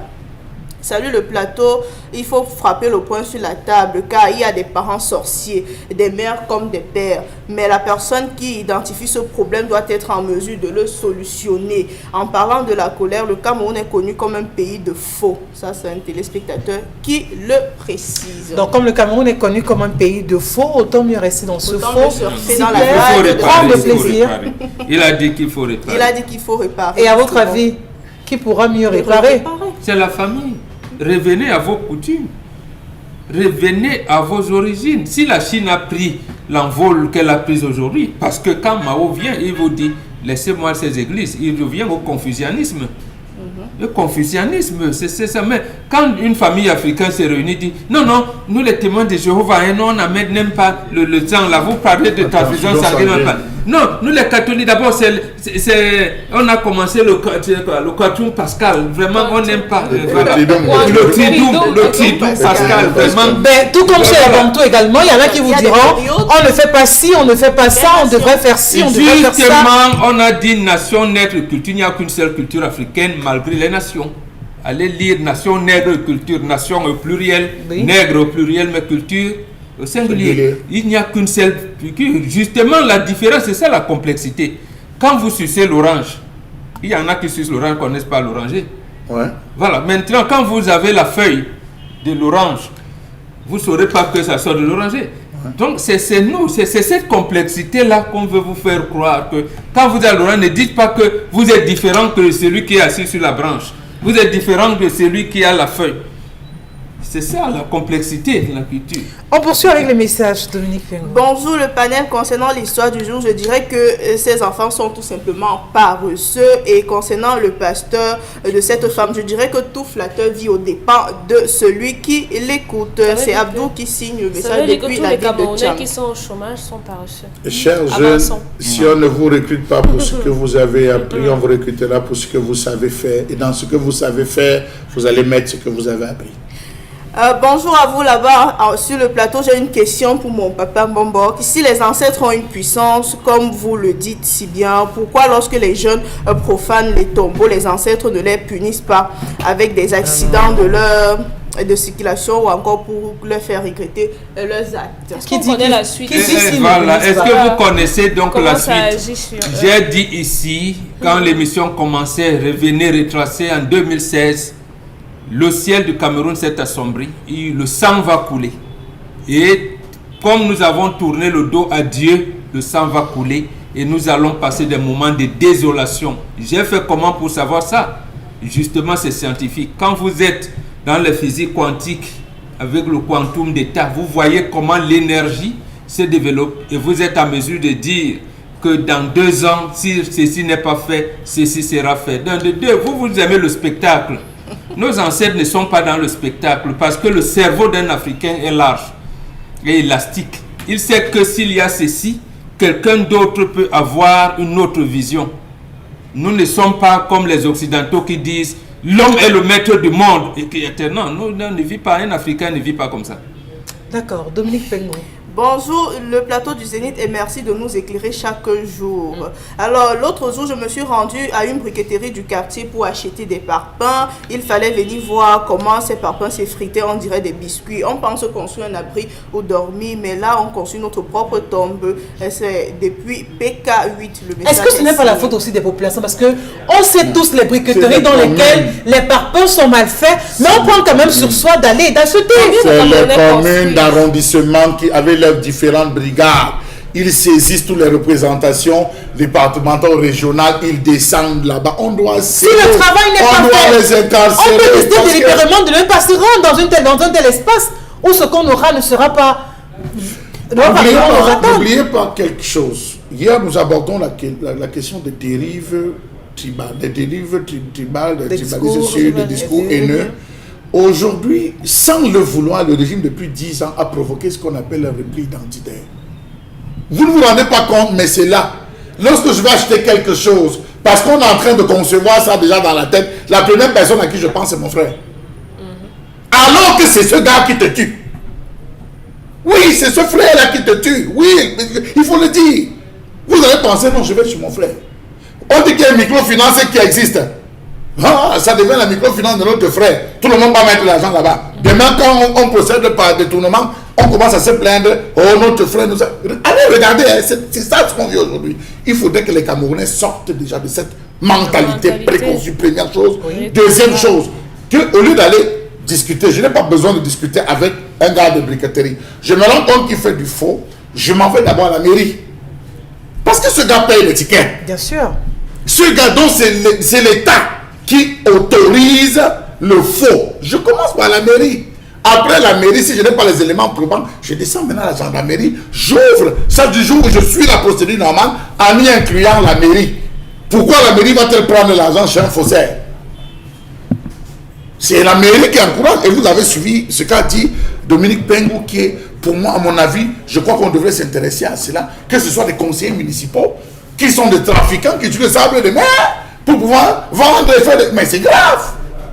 C'est grave. Ça veut dire que les gens se cachent derrière la tenue de réseau. Non, les gars se cachent derrière la petite, excusez-moi, la pseudo-immunité pour faire du mal. Parfois même les travaux qu'on organise souvent pendant les vacances dans des mairies, on se dit prendre des jeunes pour pouvoir faire l'hygiène et la salubrité. Quand vous arrivez dans ces endroits-là, ce sont eux-mêmes qui vous disent non, creusez, vous nous donnez, on va savoir comment faire avec.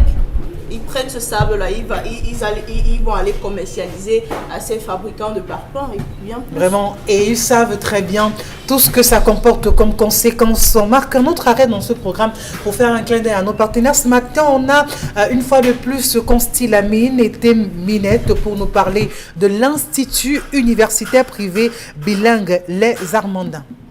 Bienvenue à ISPA. The next academy year is knocking at the door. Obtain your HND, Professional Bachelor, Master Degree in Banking and Finance, Secretarial Studies, Management and much more. ISPA vous offre une formation académique et professionnelle en cours de jour et soir dans les sous-systèmes francophones et anglophones.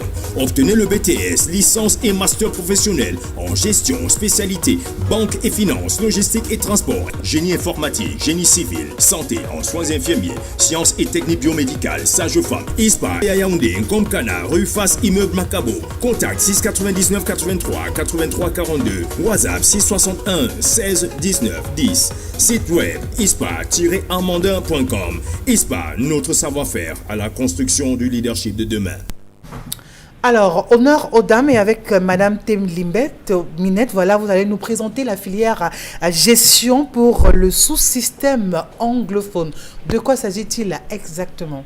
Okay, thank you once more for that wonderful greetings and good morning to all our telespectators outside there. Before coming to our department, which is management, we wish to inform you that ISPA is located in Yaoundé, precisely in Komkana, opposite the Meuble Macabo, and to be noted that registration is currently going on at the moment, so we have many to offer to Anglophones. We train them in the HND, Bachelor and Professional Masters. So before you come to management, we have other departments that we offer to the Anglophones. And there is a good news to all those who are working out there, because we have two sessions. We have the evening session and the day session. So if you are working, you can go in for your registration right now and pick up an evening session course. So right now we will begin with the management department. Under management department, we have different specialties, and under these specialties we have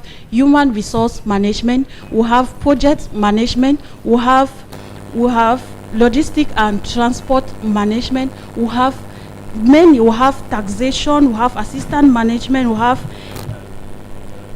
optional government and taxation, like I said. So you can pick up any of those specialities and focus on them, because we have all that it takes to give you what it entails to train you as a professional.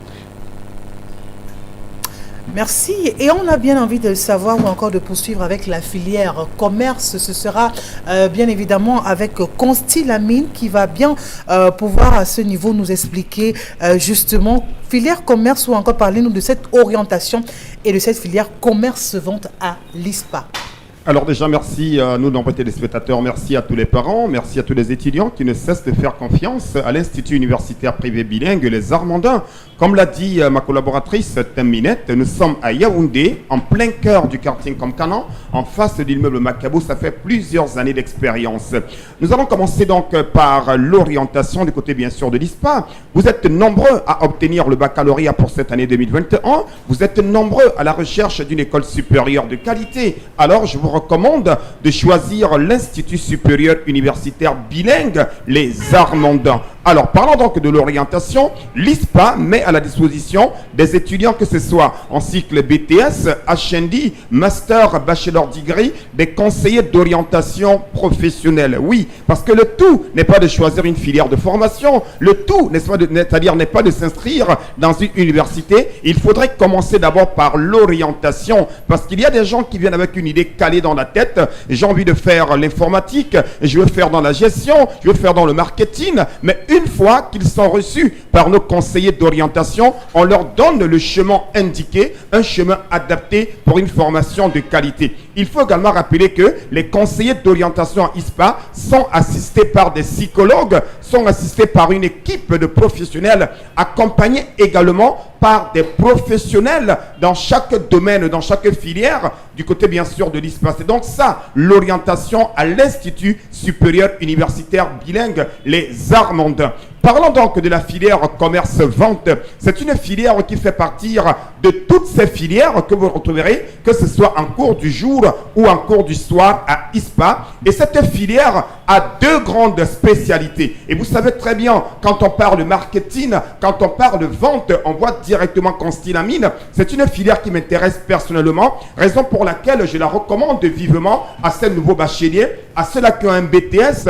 Allez vous inscrire à ISPA et choisissez également également la filière commerce-vente avec 2 grandes spécialités, notamment la spécialité marketing-commerce-vente. Comment élaborer une stratégie marketing? Comment être un très bon vendeur? Tout ceci, c'est à ISPA. Une autre spécialité qui constitue la filière marketing, commerce, vente, c'est-à-dire cette filière à ISPA, vous avez la spécialité commerce international. Et de plus en plus, le Cameroun s'ouvre à l'extérieur. Le Cameroun a besoin des partenaires étrangers. Alors, pour négocier avec ces partenaires étrangers, pour représenter les marques au Cameroun, on a besoin de passer par la spécialité commerce international. Donc, allez à ISPA vous inscrire et obtenez une formation de qualité. Voilà, et juste avec Temlimen, nous dira en quelques secondes comment s'inscrire à l'ISPA. Okay, thank you once more. To go into ISPA, we just need your documents to study your document, that is your advanced level photocopy and the pictures and a passport size photograph, a photocopy of birth certificate, which we will study upon. Then there's one last thing that I forgot to say. It is that the Anglophones are opportune to have more than 9 departments. So we just started today with management. In the days ahead, we will come up with the remaining departments. So keep on following us on Equinox TV so that we will give you more info on the other departments. Thank you. Constille Amine. Alors, le mot de Franck Carole Zoupette, déjà merci pour cette grande présentation d'aujourd'hui. Alors, un conseil, chers téléspectateurs, je ne le dirai jamais assez. Choisir une école, c'est bien, mais choisir une école qui vous permet d'avoir un avenir de qualité, c'est encore mieux. Merci. Et cette école est celle qui est présentée par Constille Amine et Temminette. Nous sommes à Yaoundé, en face de l'immeuble Macabo. Merci. Les numéros de téléphone, vous les avez appelés et inscrivez-vous à ISPA. C'est sur étude du dossier. Merci et bien des choses à tous les futurs étudiants. Merci à vous, Temminette et Constille Amine, d'être passés par ici. Obtain your HND, Professional Bachelor, Master Degree in Banking and Finance, Secretarial Studies, Management and much more. ISPA vous offre une formation académique et professionnelle en cours de jour et soir dans les sous-systèmes francophones et anglophones. Obtenez le BTS, licence et master professionnel en gestion, spécialité, banque et finance, logistique et transport, génie informatique, génie civil, santé en soins infirmiers, sciences et techniques biomédicales, sage-femme. ISPA et à Yaoundé, Ngomkana, rue Face, immeuble Macabo. Contact 699 83 83 42. WhatsApp 661 16 19 10. Site web ispa-amandin.com. ISPA, notre savoir-faire à la construction du leadership de demain.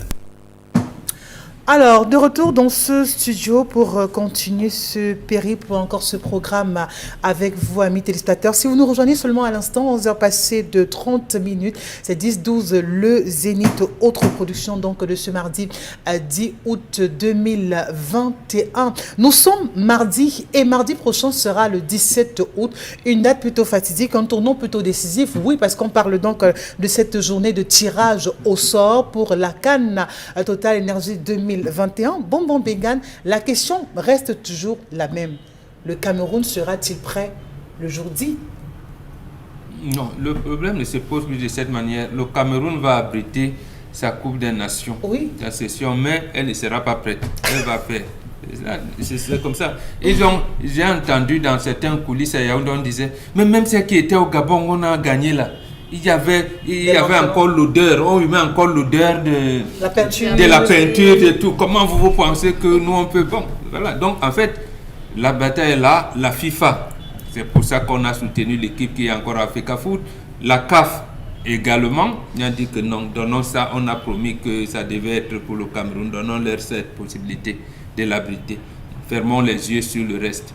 Donc les chantiers ne seront pas livrés dans les délais? Non, les délais, c'est la CAF qui apprécie les délais.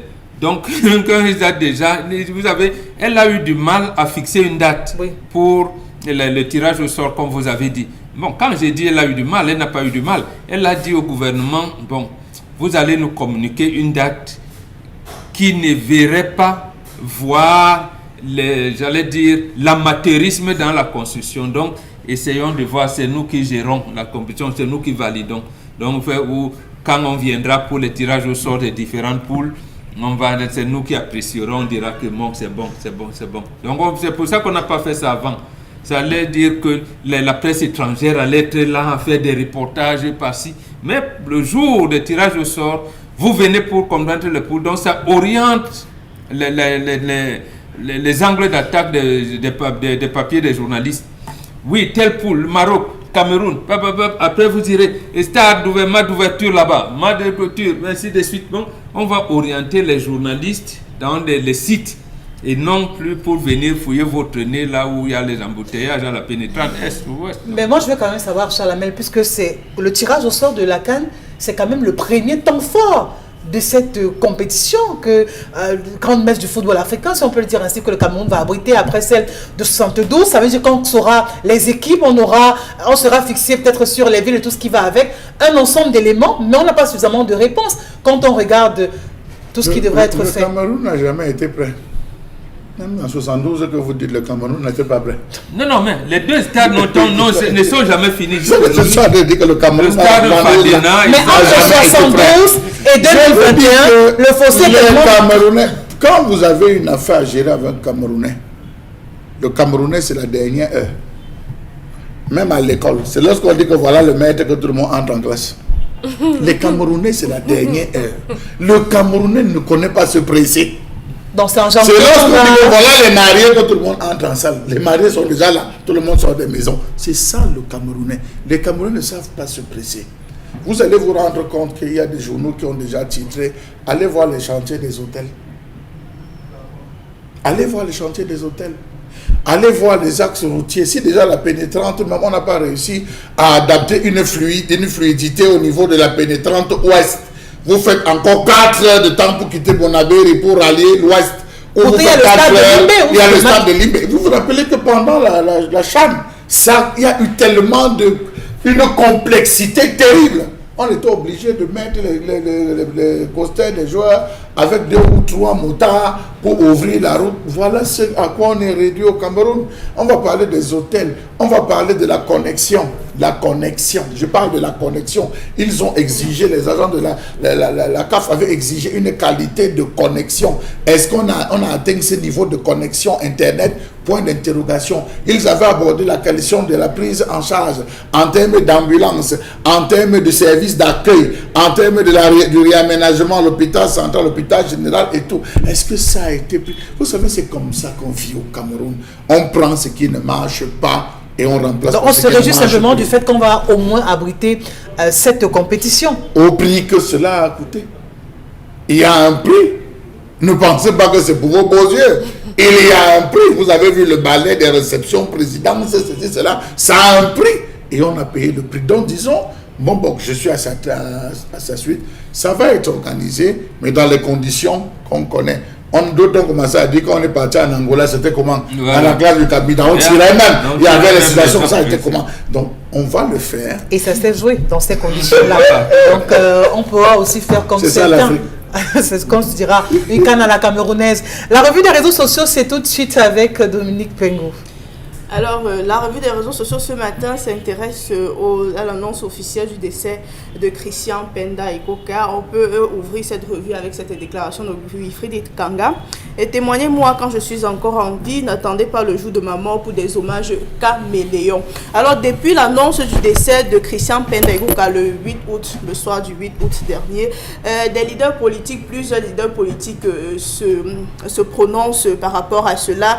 Il y en a qui va avec des proverbes et même des messages à connotation invective pour ce grand combattant ou encore ce grand homme qui a lutté pour les politiques au Cameroun et qui a été aux côtés de Maurice Kamto lors des élections passées en 2018. Alors ce matin, on s'intéresse notamment à la diversité ou encore la pluralité des consolations, encore des messages pour rendre hommage à Christian Penda Ekoka. Et on pose bien la question de savoir pourquoi attendre quand il n'est plus en vie pour pouvoir déclarer son affection, encore pour pouvoir redire ce qu'il était.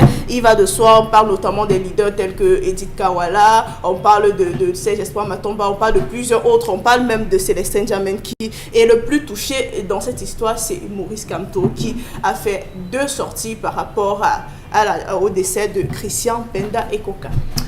D'accord, cette pluie d'hommage à l'endroit de cet économiste de renommée internationale dont le talent n'était plus aussi à démontrer, qui est malheureusement décédé à l'âge de 69 ans du côté du Canada. Aujourd'hui, il n'est plus, oui, on a tellement vu des hommes politiques aussi venir retracer ou encore parler du personnage, du visage, de ce qu'ils retiennent de l'homme en question, de ce qu'il avait beaucoup encore à donner. D'aucuns ont parlé d'un homme pas compris.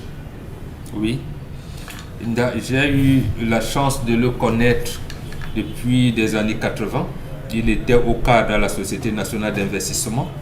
Et lorsqu'il fallait faire le choix, je pense le conseiller économique à la présidence de la République s'appelait Georges Ngango, qui avait amené le chef de l'État à ne pas brader le patrimoine de l'État comme le recommandait le SVNI, mais à signer ce qu'on appelle les contrats de performance. Et justement, Penda Ikoka était dans ce sillage-là. Et ils avaient mis en place ce qu'on pouvait attendre, c'est-à-dire que l'orientation, le management de ces sociétés publiques et parapubliques à qui on devait avoir ce contrat de performance pour bien mesurer et montrer la performance économique du Cameroun. Mais le drame, c'est que le professeur Georges Ngango n'a pas été écouté. L'autre drame, c'est que comme ils étaient tous les deux, Paul Biya remplace souvent l'un par l'autre. C'est-à-dire que vous êtes ensemble et on t'enlève, on met l'autre. Quand il prend cette place-là, il s'investit, il n'est pas écouté. Il n'est pas écouté. Vous voyez donc, la raison pour laquelle je prends seulement le cas de la Camship. On n'oriente pas la Camship dans le sens où si on veut privatiser ou liquider, que l'État engrange de l'argent. La Camship qui avait les bateaux, qui avait un certain nombre de bâtiments, on le vend à 150 millions. Mais voyez, vous pouvez donc quelqu'un qui a fait une étude, qui voit le Cameroun en grand et qui commence à conseiller quelqu'un qui lui prend une autre orientation. Vous savez bien qu'il ne peut pas être à l'aise dans cet environnement-là. Mais faut-il partir? Il dit non, je reste. Je reste, ça commence d'abord au sein du Rassemblement démocratique du peuple camerounais.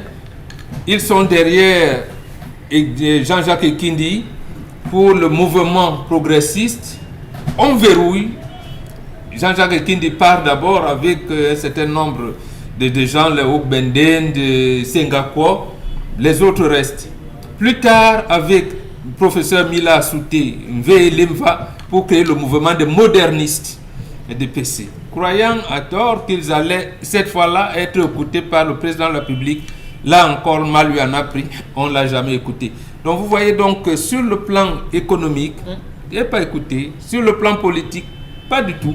Vous voyez, mais comme c'était un esprit libre, on ne pouvait pas l'encarter. Il vient donc s'engager dans le combat, dans l'opposition. D'abord en 2003, il était dans le CN2R, c'est comme ça qu'on appelait, pour la recherche d'un candidat consensuel pour la présidentielle. Ça n'a pas donné, mais bon, parce qu'on avait verrouillé le mouvement des modernistes. Leur leader à l'époque, le professeur Mila Souté, dont on salue par ailleurs, il était contraint à l'exil. Donc maintenant, il rentre dans le rassemblement de l'opposition. En 2018, il revient pour faire le meilleur de lui-même. Malheureusement, là aussi, on verrouille, le pouvoir reste en place. Mais l'homme, en tant que tel, oui, il est resté indéniable. L'autre chose, je termine par là.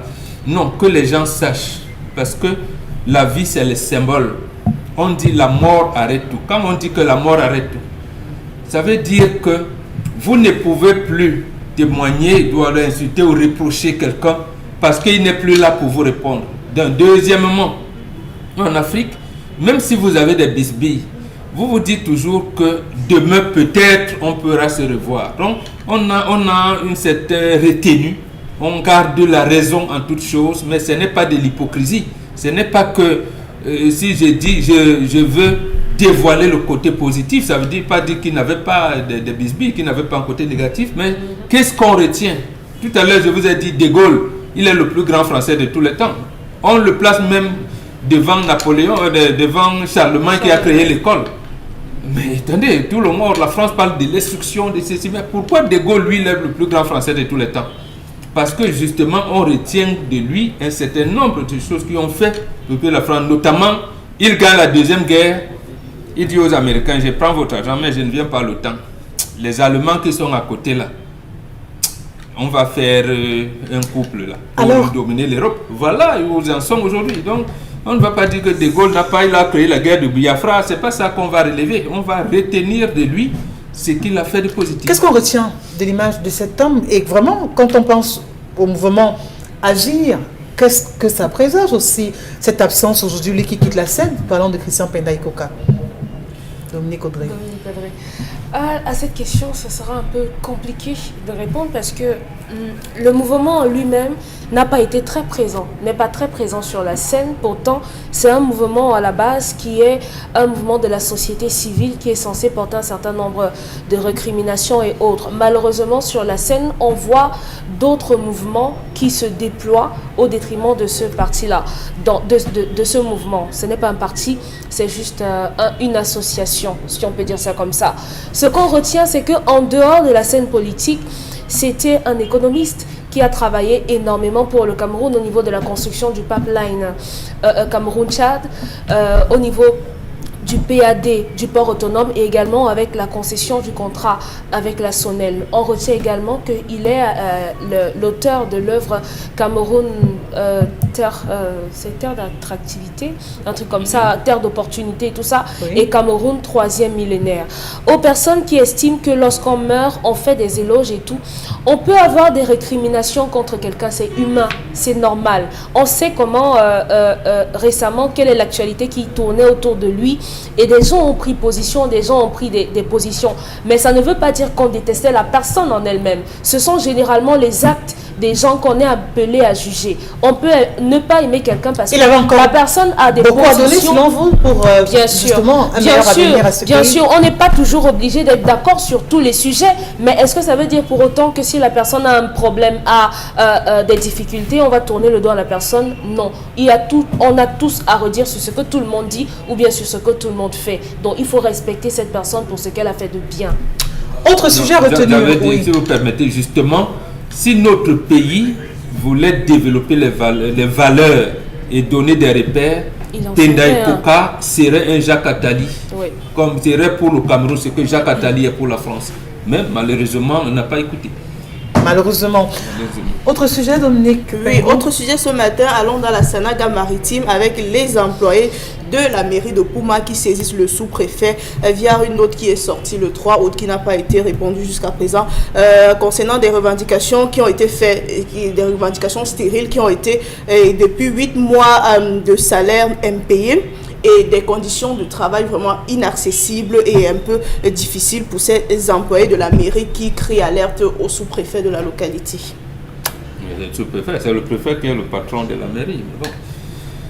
Comment est-ce qu'on se retrouve dans de telles situations? Encore que quand on parle de mois d'aérés, finalement, ça devient tellement récurrent, Charles Amel. J'ai bien envie de dire que vous devez reformuler votre question, Isabelle Carole. Est-ce que c'est vraiment le peuple qui choisit ses élus? C'est toute la question. Bien. Il se dit là-bas à Pouma que depuis que le clan là s'est installé, on ne parle pas n'importe comment, on ne critique pas n'importe comment, on ne dit pas certaines choses n'importe comment. Premier point.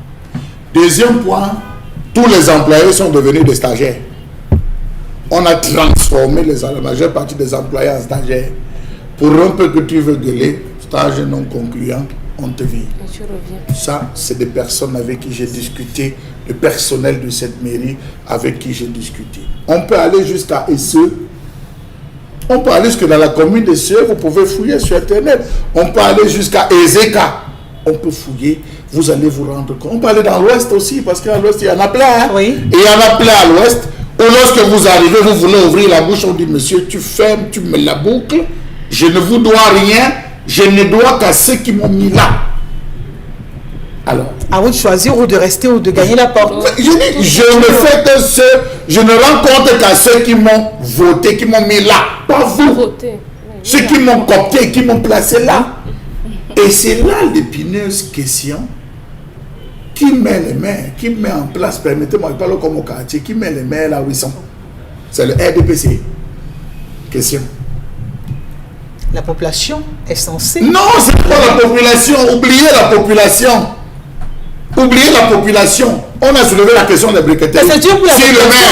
Quand il se rappelle de ces discours qu'on tient souvent aussi. Si c'était les maires, c'est que les maires seraient dans les quartiers en train de se battre. C'est que les maires qui sont PCA dans les hôpitaux de district seraient descendus dans ces hôpitaux pour voir la prise en charge. Parce que ces maires sont responsables dans les écoles primaires, les écoles, ils seraient dans les écoles pour voir la qualité des enseignements. Ce n'est pas les populations qui les ont votés. Laissez cette affaire-là. On les a comptés, on dit va. On prend la carte du Cameroun, on dessine, on dit bon. Nous, on prend la moitié du Cameroun. On prend tel parti. Le gars là, même comment? Il parle bien. Oui, c'est quand même un peu l'opposition. Il nous protège. On lui donne la corne du Cameroun. Donc on fait des choix en fonction Au pif. On me rencontre tel parti, on dit que tel parti là, c'est des gars, on peut compter sur eux. Il y a beaucoup de jeunes dedans. Il y a des jeunes qui sont derrière. Pour la transition, on peut se servir d'eux. On les donne 2 cas du Cameroun. On organise. Bon, il y a tel là. Ne signez pas leur dossier. Ne signez pas leur dossier. Oh, instruction est donnée, ne signez aucun dossier de ces gars. Vous arrivez, le sous-préfet n'est pas là, le préfet n'est pas là. Vous faites un tel, on ne vous reçoit pas. Voilà comment c'est organisé. Et ça donne raison à tous ceux-là qui, aux premières heures des élections législatives et municipales couplées, étaient en train de décrier ce fait que nous n'allons peut-être pas aux élections parce qu'on connaît déjà le nombre de X ou de Y. Ça mène à cette réflexion, même si on n'est pas totalement d'accord avec cette décision de ne pas être parti ou de ne pas choisir de partir. Donc, je dis aujourd'hui, les maires ne font qu'appliquer, ils rendent compte à qui les a cooptés et on le dit clairement. Que vous ayez des routes, ça ne nous sert à rien. Que vous ayez X, parce que le maire qui vient, il a besoin des gens qui vont lui mettre de l'argent pour sa campagne électorale, on lui met de l'argent. Lorsqu'il arrive, il doit dire merci. Donc aujourd'hui, le peuple doit reprendre sa souveraineté. Je le dis, je pèse mes mots. Sur tous les axes de la vie, le peuple doit reprendre sa souveraineté. Vous vous rendez compte que maire n'est pas ce que vous avez choisi. Ça suppose que les conseillers municipaux qui sont censés vous représenter ne font pas le travail. Ils ont des carrières où ils viennent vous revendre des sables de mauvaise qualité. C'est des gens qui vont vous détruire. Alors, on les dépose tout simplement. Le peuple se lève et dit, nous ne voulons plus tel maire. Voilà, une mairie sont à 6 mois. Vous avez des mairies à l'Est qui sont à 13 mois. D'impayés, 13 mois à l'Est. Alors vous allez vous dire, on va voir le maire dit, ce n'est pas moi, c'est Yaoundé. C'est terrible et c'est dur quand on sait les conditions de vie difficiles de ces populations qui ne demandent justement eux aussi qu'à respirer, à avoir de meilleures conditions dans une société où on a tous les ingrédients, mais on a du mal à pouvoir malheureusement les réunir. Constantine Lamine encore sur ce plateau pour nous parler du tapis de braise de cette fois. Vous aimez le bon goût de la cuisson sur le grill, mais vous détestez lorsque vos aliments restent collés à la grille? Plus maintenant, avec le nouveau tapis de grill anti-adhésif Yoshi infusé avec du cuivre. Les chefs préfèrent cuisiner avec du cuivre parce qu'il chauffe rapidement et uniformément. Pas de point chaud de flambée, juste des plats juteux et tendres avec cette saveur grillée. Et puis le grill reste propre. Et regardez, des marques de grill parfaites en plus. Incroyable! Il est presque impossible de nettoyer un grill recouvert de fromage, mais le tapis anti-adhésif Yoshi rend le nettoyage facile. Griller du poisson feuilleté et tendre, facile à retourner. Des burgers juteux qui ne sont pas émiettés. Et regardez ceci. Oignons grillés, poivrons, champignons, pommes de terre, rien ne passe entre les mailles avec le tapis. Il vous permet de griller vos aliments de façon uniforme et le grill reste propre. Ces grilles de camping sont dégoûtantes. Avec notre tapis anti-adhésif, les aliments ne touchent pas à la grille. Utilisez-le au four, au fond de vos plats. Ils resteront propres et les aliments ne colleront pas et glisseront comme par magie. Et il est lavable au lave-vaisselle. Constantine Lamine du tapis de braise, qu'est-ce qu'on retient? Alors, ce qu'on retient sur le tapis de braise, ce jeudi, aujourd'hui, autant pour moi ce mardi, c'est tout simplement que ce tapis de braise fait déjà la fierté des nombreux téléspectateurs de cette émission. Je suis un communicateur content, un communicateur qui a le sourire au bout des lèvres parce que de plus en plus, je ne cesse de recevoir des félicitations. Les gens l'ont même baptisé le tapis de braise magique. Oui, parce que je dis souvent que le tapis de braise, c'est à l'Unjiangsan. Il y a le pébé dans ce tapis de braise. Il y a les oignons dans ce tapis de braise. Il y a même la tomate dans ce tapis de braise. Pourquoi je le dis? Parce que quand on pose son maquereau sur le tapis de braise, si le goût de ça, oh là là, chers téléspectateurs, le tapis de braise ne colle pas. Le tapis de braise permet à votre poisson de cuire rapidement. Le tapis de braise permet à votre viande de bœuf, à votre poulet, à votre porc de cuire rapidement. Alors, je rappelle que la promotion du tapis de braise est toujours valable au magasin 1001 tapis. Vous connaissez déjà le prix de ce tapis de braise, mais vous l'achèterez à moins que ça du côté bien sûr du magasin 1001 tapis. Alors ce qu'il vous reste à faire, c'est d'appeler à nos numéros de téléphone et de commander dès à présent ce tapis de braise, encore appelé en anglais renfoncé tapis Fobreza. Ça, c'est le nom de l'anglais renfoncé de ce tapis de braise.